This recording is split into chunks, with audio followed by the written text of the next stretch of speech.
الحمد لله رب العالمين والصلاة والسلام على سيد الأنبياء والمرسلين وعلى آله وأصحابه أجمعين أما بعد أعوذ بالله من الشيطان الرجيم بسم الله الرحمن الرحيم يا أيها الذين آمنوا اتقوا الله حق تقاته ولا تموتن إلا وأنتم مسلمون صدق الله العظيم۔ برادران اسلام، نوجوان ساتھیوں، پیارے بچوں اور پردے کے پیچھے بیٹھی ہوئی خواتین اسلام، ایک سال کے بعد بلکہ ایک زمانے کے بعد اللہ تعالیٰ نے ہمیں یہ توفیق بخشی ہے کہ ہم سب ایک جگہ پر جمع ہو کر قرآن کریم کی نسبت پر یہ پروگرام منعقد کر رہے ہیں، اور قرآن کے سلسلے میں ابھی ہمارے ایک عزیزم بچے نے بہت ساری باتیں آپ حضرات کے سامنے ذکر کر دیا۔ نوجوان ساتھیوں، پیارے بچوں، آپ جانتے ہیں کہ آپ کی مسجد کے امام جناب حضرت مولانا مفتی مرتضیٰ صاحب جس انداز سے آپ کے بچوں پر محنت کر رہے ہیں اس کو کہنے کی ضرورت نہیں، وہ سب آپ حضرات کے سامنے۔ اللہ تعالی ہم سب کی طرف سے ان کو بہترین بدلہ عطا فرمائے۔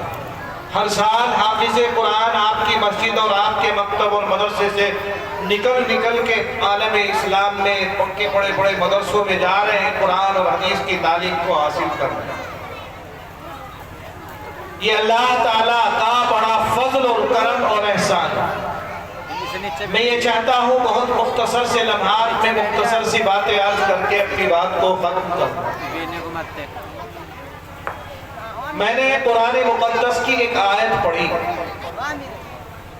اس آیت میں اللہ تبارک و تعالیٰ نے فرمایا اے ایمان والو، اللہ سے جس طرح ڈرنے کا حق ہے اس طرح سے ڈرو۔ آپ نے دیکھا ہوگا، سنا ہوگا کہ نکاح کے خطبے میں قرآن کریم کی چند آیتیں تلاوت کی جاتی ہیں۔ یا ایھا الناس اتقوا ربکم الذی خلقکم من نفس واحدہ یا ایھا الذین آمنوا اتقوا اللہ وقولوا قولا سدیدا۔ یہ آیتیں ہیں، ان اکرمکم عند اللہ اتقاکم۔ ان آیتوں میں اللہ تبارک و تعالیٰ نے یہ فرمایا اے ایمان والو، اللہ سے جیسے ڈرنے کا حق ہے ویسے ڈرو۔ آپ اندازہ لگائیں، اگر اللہ کا ڈر، اللہ کا خوف اور اللہ کی خشیت ہمارے دل اور دماغ میں ہوگی، یقین جانیے گناہ کی طرف رغبت تو بہت دور کی چیز، دل اور دماغ ادھر مائل بھی نہیں ہو سکتا ہے۔ آپ نے لکھا ہوا دیکھا ہوگا، دکان کے دروازے پہ لکھا ہے کہ آپ کیمرے کی نظر میں۔ دکاندار دکان میں نہیں ہے، گھر گیا ہوا ہے، سارا ساز و سامان دکان کے اندر رکھا ہوا ہے۔ ایمانداری سے بتاؤ، آپ کی ہمت ہو سکتی ہے کہ اس میں سے کسی ایک چیز کو اٹھا کے اپنے جیب میں ڈال لیں؟ کیوں؟ اس لیے کہ کیمرہ لگا ہوا ہے، آپ کی نقل و حرکت پر نظر رکھے ہوئے۔ اگر آپ اپنی جیب میں پیسے اٹھائیں گے، ساز و سامان اٹھا کے جیب میں ڈال لیں گے، وہ کنٹرول روم میں بیٹھا ہوا شخص آئے گا، آپ کو پکڑے گا اور آپ کی پٹائی کرتے ہوئے وہ ساری چیزیں آپ کی جیب سے نکلوا دے گا۔ اللہ تبارک و تعالیٰ نے کتنے بڑے بڑے کیمرے لگا رکھے ہیں۔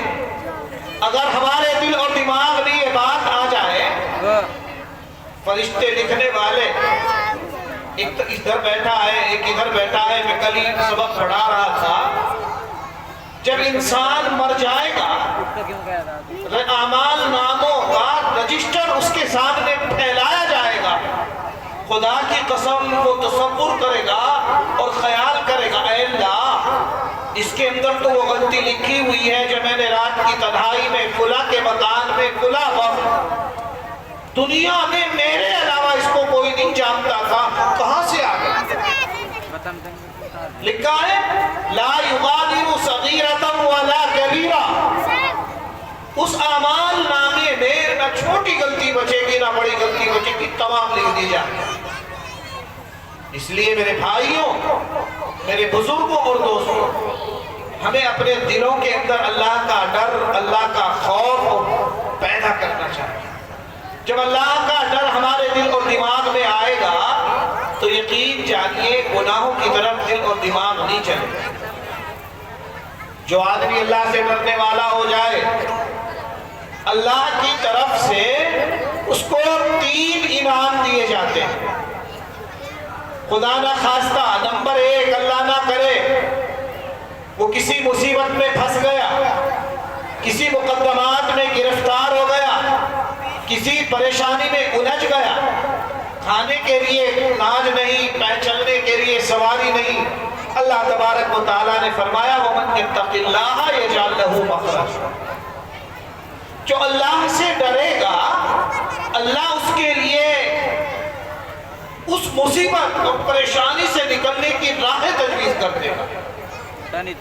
ایسے مقدمے میں الجھا ہوا تھا جس کے اندر سزائے موت ہونی ہی تھی، عمر قید کی سزا اس کو ملنی ہی تھی، لیکن رات کو اٹھا، اٹھنے کے بعد مسجد میں آیا، اللہ کے سامنے گڑ گڑایا، رویا، چلایا، اے اللہ دنیا کی کوئی طاقت نہیں جو مجھے بچا سکے، ساری دنیا کے در کو چھوڑ کے آپ کے دروازے پہ آیا ہوں، آپ ہی میری حفاظت فرما سکتے ہیں۔ خدا کی قسم اللہ کی رحمت جوش میں آئے گی اور صبح جج لکھے گا کہ اس شخص کو باعزت بری کیا جائے۔ وَمَن يَتَّقِ اللَّهَ يَجْعَلْ لَهُ مَخْرَجًا۔ دوسرے وَمَن يَتَّقِ اللَّهَ يُعْظِمْ لَهُ أَجْرًا، جو اللہ سے ڈرے گا اللہ اس کے اجر کو بڑھا دے گا۔ اور تیسرے نمبر پہ یہ لکھا ہے کتابوں میں، جو اللہ سے ڈرے گا اللہ تبارک و تعالی نہ معلوم کہاں سے اس کے لیے اس انداز سے روزی کا انتظام کرے گا کہ اس کو خبر بھوکا مر رہا ہے، فاقے گھر کے اندر آ رہے ہیں، لیکن اللہ کا ڈر اور اس کا خوف لے کے مسجد میں آیا، رونے لگا، چلانے لگا۔ میرے نوجوان ساتھیوں، پیارے بچوں، بہت سے لوگ یہ کہہ رہے ہوں گے کہ ہم آج ہی آزما کے دیکھیں گے، آیا مولانا جو بات کہہ رہے ہیں وہ سچی ہے کہ جھوٹی ہے؟ میں یہ کہتا ہوں آزمانے کی ضرورت نہیں، آزمانے میں گڑبڑ ہو جاتا ہے۔ اعتماد کے ساتھ، یقین کے ساتھ آپ اس بات پر عمل کیجئے، اللہ کی مدد آئے۔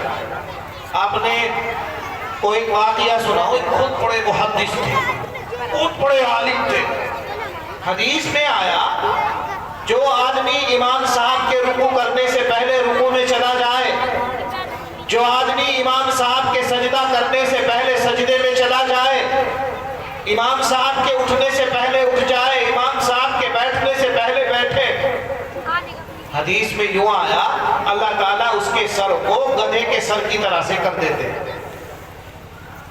سمجھ رہے نا؟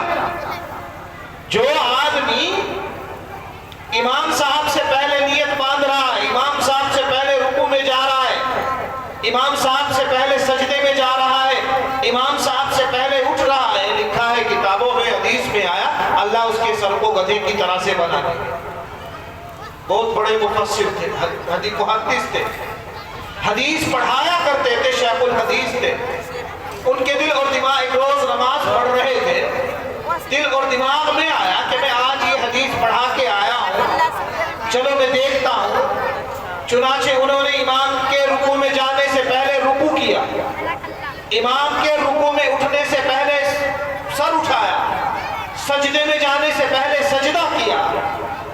یقین جانیے جب وہ نماز کی آخر میں السلام علیکم ورحمۃ اللہ، اللہ تبارک و تعالیٰ نے اس کے سر کو گدھے کے سر کی طرح سے کر دیا۔ اب مدرسے میں حدیث پڑھانے کے لیے جا رہے ہیں، سر کے اوپر نقاب ڈالے ہوئے حدیث پڑھا رہے ہیں، ہزاروں طالب علم سامنے بیٹھے ہوئے، مہینہ گزرا، 2 مہینے گزرے، 4 مہینے گزرے۔ ایک دن کچھ طالب علموں نے سوال کیا، حضرت ایک زمانہ گزر گیا نے آپ کی شکل و صورت کو نہیں دیکھا، ہم یہ چاہتے ہیں کہ کم از کم ایک مرتبہ آپ اپنا چہرہ تو دکھا دیں۔ فرمایا بیٹو تم میرا چہرہ نہ دیکھو بدزن ہو جاؤ گے۔ فرمایا نہیں استاد محترم یقیناً آپ کو چہرہ دکھانا پڑے گا۔ جب حد سے زیادہ بچوں نے مجبور کیا، نقاب کو الٹا، الٹنے کے بعد دیکھتے کیا ہیں کہ انسان کا چہرہ نہیں، انسان کا سر نہیں، گدھے کی طرح سے چہرہ اور سر بنا ہوا ہے، آواز انسان والی نکلتی۔ فرمایا حضرت یہ کیا ہوا، کیسے ہوا؟ فرمایا بیٹو میں نے اللہ کو آزمانے کے لیے یہ کام کیا تھا، امام سے پہلے رکوع، امام سے پہلے سجدہ، اللہ نے اس شکل میں مجھ کو بدل دیا۔ تو ہمیں اللہ کی قدرت پر یقین رکھنا چاہیے، اعتماد رکھنا چاہیے۔ اللہ کی طاقت بہت بڑی ہے، اللہ چاہے تو کچھ بھی کر سکتا ہے۔ ہمیں اللہ کو آزمانے کے لیے نہیں، اللہ کے دروازے پر اپنی عاجزی کا اظہار کرنے کے لیے ہمیں اللہ کا ڈر اور اللہ کا خوف اپنے دل کے اندر بٹھا لینا چاہیے۔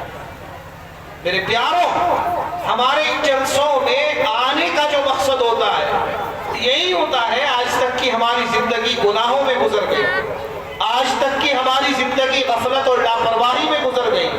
یاد رکھو جیسے ایک کیمرے کی ڈر سے ہم گناہ نہیں کر سکتے، ہم چوری نہیں کر سکتے، ہم ڈکیتی نہیں کر سکتے ہیں، اللہ کا کیمرہ بھی ہمارے سامنے برابر چل رہا ہے، اللہ ہمیں دیکھ رہا ہے، اللہ کے فرشتے ہمیں دیکھ رہے ہیں، لکھنے والے لکھ رہے ہیں اور محفوظ کرنے والے چیزوں کو محفوظ کر رہے ہیں۔ اس لیے اللہ سے جب انسان ڈرے گا، دل اور دماغ میں یہ خیال کرے گا کہ اللہ مجھے دیکھ رہا ہے، تو یقین جانیے وہ گناہ کا کام کر ہی نہیں سکتا۔ آپ کو ایک بہت مختصر سا واقعہ عرض کر کے اپنی بات کو ختم کروں گا۔ میں ابھی بتاؤں، ابھی مغل مزرعہ یہاں سے ایک پروگرام تھا، اس میں آیا، اب آپ کے یہاں ہیں، اور ابھی 7:30 بجے میں سہارنپور میں مسجد میں تفسیر کا پروگرام۔ اللہ سے دعا کریں۔ دیکھو ایک میاں اور ایک بیوی، بہت غور سے سننا، چاندنی رات میں اوپر بیٹھے ہوئے تھے۔ اب کیا ہوا، میاں نے اس کو قریب بلایا، وہ دور کو بھاگی، کہنے لگا جانتی ہو ادھر آؤ، لیکن وہ نہیں مانی۔ اس نے اور زیادہ بدتمیزی والا کیا، فرمایا کہ او جہنمی میں تیری شکل و صورت کو بھی دیکھنا نہیں چاہتی ہوں، دفع ہو گیا۔ اب ظاہر سی بات ہے جو انسان جس کے دل اور دماغ میں ذرہ برابر بھی ضمیر ہوگا، خیال کیا عورت کی زبان سے اس طرح کے الفاظ کو سن لے گا؟ جب عورت نے کہا کہ او جہنمی میں تیری شکل و صورت کو دیکھنا بھی نہیں چاہتی، دفع ہو جاؤ۔ اب مرد کا بھی پارا چڑھ گیا، اس نے کہا کہ سن اگر میں جہنمی ہوں تو جا تجھے 3 طلاق۔ اب مسئلہ الجھ گیا، اب کون بتائے کہ یہ جنتی ہے یا جہنمی ہے؟ بڑا آدمی تھا۔ عورت نے جب مرد کی زبان سے یہ سنا، چیخ مار مار کے رونے لگی۔ اب تک تو نخرے تھے، اب پاؤں کے نیچے سے زمین نکل گئی۔ ہاں دنیا میں میرا آپ کے علاوہ کوئی سہارا نہیں تھا، میں کہاں جاؤں گی، کس گھر میں اپنا سر چھپاؤں گی، رونے لگی۔ فرمایا اب ہوتا کیا ہے؟ مفتی صاحب کو بلایا، کہا حضرت یہ آیا۔ مفتی مرتضیٰ نے کہا بھئی ہم کیسے بتائیں تم جنتی ہو یا جہنمی، تو اللہ ہی جانتا۔ سہارنپور آئے، دیوبند آئے، قرب و جوار کے تمام علماء کو اکٹھا کیا، سب نے کہا یہاں ہمیں کچھ پتا نہیں تم جنتی ہو یا جہنمی ہو، جب تک اللہ کے یہاں سے فیصلہ آئے، اور یہ فیصلہ آئے گا مرنے کے بعد، اس وقت تک تم جدا۔ عورت مرد کی شکل نہیں دیکھے گی، مرد عورت کی شکل نہیں دیکھے گا۔ پریشان ہو گئے، پریشان۔ ایک چھوٹے سے قد کے باریک سے عالم بیٹھے ہوئے تھے، فرمایا میاں ہمیں بھی بتاؤ مسئلہ کیا۔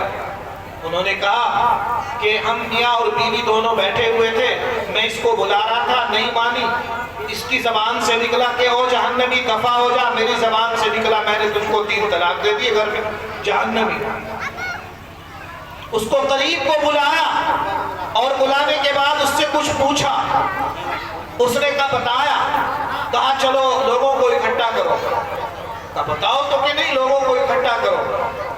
بچوں کو اکٹھا کیا، جوانوں کو اکٹھا کیا، بوڑھوں کو اکٹھا کیا، سارے لوگ جمع ہو گئے اور سارے لوگوں کی موجودگی میں کھڑے ہو کے ان عالم دین نے فرمایا، اے لوگوں، میں گواہی دیتا ہوں کہ یہ شخص جہنمی نہیں ہے، جنتی ہے، اس لیے اس کی بیوی کو طلاق نہیں ہے۔ اب کیا تھا؟ بڑے بڑے مفتی میدان میں آ گئے، عرض کرنے لگے دلیلیں بیان کرو۔ عرض کیا ہاں دلیل بھی بیان کروں گا، کیسے میں نے اس کو جنتی کہا۔ تمہیں غیب کی خبر ہے؟ تم جانتے ہو کہ اس کا مرنے کے بعد میں کیا حشر ہوگا؟ یہ جنت میں جائے گا، جہنم میں جائے گا؟ کہاں میں جانتا ہوں۔ بچے آؤ، بوڑھے آؤ، جوان آؤ، سارے لوگ جمع ہو گئے۔ فرمایا لوگوں سنو، میں نے اس شخص سے پوچھا ہے کیا کبھی زندگی میں کوئی ایسا واقعہ گزرا ہے کہ جب تو گناہ کا کام کر سکتا تھا اور تو نے نہیں کیا؟ غور سے سننا، کہ تو گناہ کا کام کر سکتا تھا اور تو نے نہیں کیا۔ اس نے بتایا ہاں میری زندگی میں ایک واقعہ گزرا ہے۔ کہا وہ کیا ہے؟ کہا سنو، میرے گھر میں کام کرنے والی لڑکی کام کرتی تھی، بڑی خوبصورت، حسین اور جمیل تھی۔ ایک روز میری گھر والی گھر پہ نہیں تھی، یہ کام کرنے والی تھی، میں اچانک ڈیوٹی پہ وقت سے پہلے آ گیا، میری نیت خراب ہو گئی، میں نے دروازے کو بند کیا۔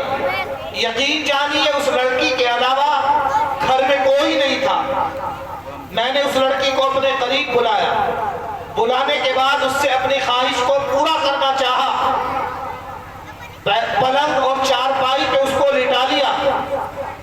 مولانا اب اس لڑکی کی زبان سے یہ نکلا، او میرے آقا یقین جانیے دنیا میں آپ کے علاوہ میرا کوئی نہیں ہے، آپ اپنی خواہش کو پورا کرنا چاہیں تو آپ کو کوئی روکنے والا نہیں ہے، گھر میں ہم سب کو کوئی دیکھنے والا نہیں ہے، لیکن میرے آقا جب کل قیامت کے میدان میں آپ کی اور میری اللہ کے سامنے پیشی ہوگی، اللہ آپ سے پوچھے گا، اللہ مجھ سے پوچھے گا، اور میری بندی تو نے یہ غلط کام اس بندے سے کیسے کرایا؟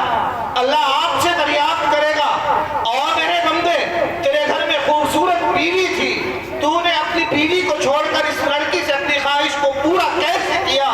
تو اس وقت اللہ کے سامنے میرے آقا آپ اور میں کیا جواب دیں گے؟ فرمایا لوگوں، یہ کہتا ہے کہ اتنا سننا تھا، میں نے اس لڑکی کو اسی جگہ پہ چھوڑ دیا، دروازے کو کھولا اور اس لڑکی کے سامنے ہاتھ جوڑ کر معافی مانگی، اللہ کے واسطے میں نے تیری شان میں گستاخی کی، اللہ کے واسطے میرے اس جرم کو معاف فرما دے، اور میں اٹھ کے چلا گیا۔ حالانکہ دنیا کی کوئی طاقت مجھے روکنے والی نہیں تھی، اگر میں چاہتا تو اپنے منہ کو کالا کر سکتا تھا۔ وہ عالم دین جس نے مسئلہ بیان کیا تھا کہ اس کی بیوی کو طلاق نہیں ہوئی ہے، یہ جنتی ہے، جہنمی نہیں ہے، اس نے اعلان کیا سنو لوگو، قرآن سب پڑھنا جانتے ہیں، قرآن میں اللہ نے جو فرمایا ہے وہ برحق ہے، اس کی کوئی ایک آیت، کوئی ایک لفظ جھوٹا نہیں ہو سکتا ہے۔ قرآن نے کہا وَأَمَّا مَنْ خَافَ مَقَامَ رَبِّهِ، جو اللہ کے سامنے کھڑا ہونے سے ڈر گیا، وَنَهَى النَّفْسَ عَنِ الْهَوَىٰ، اور اس نے اپنے نفس کو، اپنے آپ کو خواہشات دنیا اور خواہشات نفسانی سے روک لیا، فَإِنَّ الْجَنَّةَ هِيَ الْمَأْوَىٰ، قرآن نے کہہ دیا ہے کہ جنت اس کا ٹھکانہ ہے۔ لوگوں یہ گناہ کا کام کر سکتا تھا، لیکن اس نے گناہ کے کام کو نہیں کیا۔ اللہ کا ڈر، اللہ کا خوف، اللہ کی خشیت اس کے دل اور دماغ میں آ گئی، اس لیے اس لڑکی کو اسی جگہ پہ چھوڑ کے چلا آیا۔ اور قرآن نے کہہ دیا ہے کہ جس نے اپنے آپ کو نفسانی خواہشات سے بچا کے رکھا وہ آدمی جنتی ہے۔ اس لیے میں فتویٰ دے رہا ہوں کہ یہ آدمی جہنمی نہیں ہے، جنتی ہے۔ ایمانداری سے بتاؤ، اگر اللہ کا ڈر اس کے دل میں نہ آتا، وہ اللہ سے نہ ڈرتا، تو اس گناہ کے کام میں ملوث ہوتا اور ہمیشہ کے لیے اس کی بیوی اس سے جدا ہو گئی۔ اس لیے آپ اور ہم اپنے دل میں جھانک کے دیکھیں اور خیال کریں کہ ہم اللہ سے کتنے ڈرنے والے ہیں۔ یقین جانیے جب اللہ کا ڈر ہمارے دل اور دماغ میں آئے گا تو گناہ کی طرف دل مائل ہی نہیں ہو سکتا ہے۔ میرے پیاروں، ان مدرسوں کے جلسوں کو، ان علماء کو، ان بچوں کو اپنے لیے، اپنی آنے والی نسلوں کے لیے غنیمت جانو۔ اللہ کا کرم ہے، اس کا فضل ہے، اس کا احسان ہے کہ ہماری اس مسجد میں، آپ نے بہت کم سنا ہوگا، مدرسوں میں حافظ قرآن ہوتے ہیں جو آپ کو تقریر کر کے، آپ کو قرآن کی تلاوت کر کے بتلائیں گے کہ ہمیں دنیا میں کیسے زندگی گزارنی ہے۔ جن کے گھروں میں بچے حافظ ہوئے ہیں، آپ ان کے گھروں کے ماحول کو دیکھو، اور جن کے گھروں میں حافظ قرآن نہیں، ان کے گھروں کے ماحول کو دیکھو، زمین اور آسمان کا فرق نظر آتا ہے۔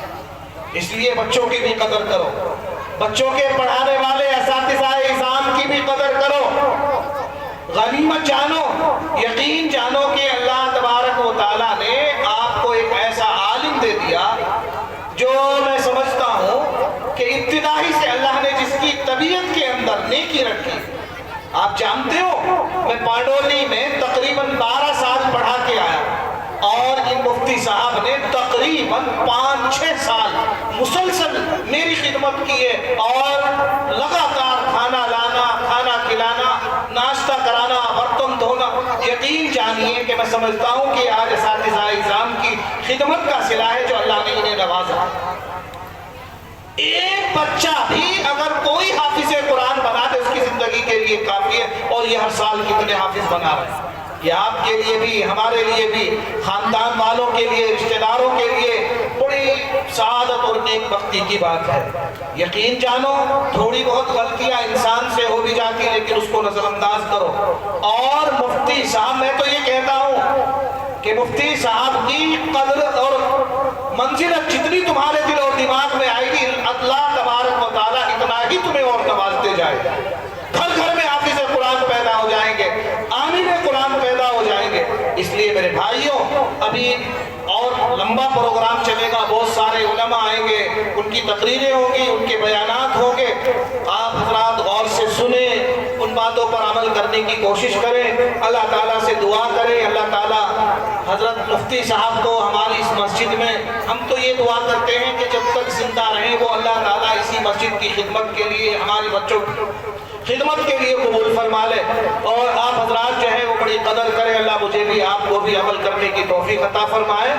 آخر میں بس میں یوں ہی کہوں گا کہ علم کے ساتھ عمل کی بھی دے دے قوت یا رب، اور توفیق مشقت سے بھی حصہ دے دے، اور پھر ہو فارا کی چوٹی سے صدا کوئی بلند، اور پھر سے آواز محمد کو ابھارا دے دے۔ وآخر دعوانا الحمدللہ رب العالمین۔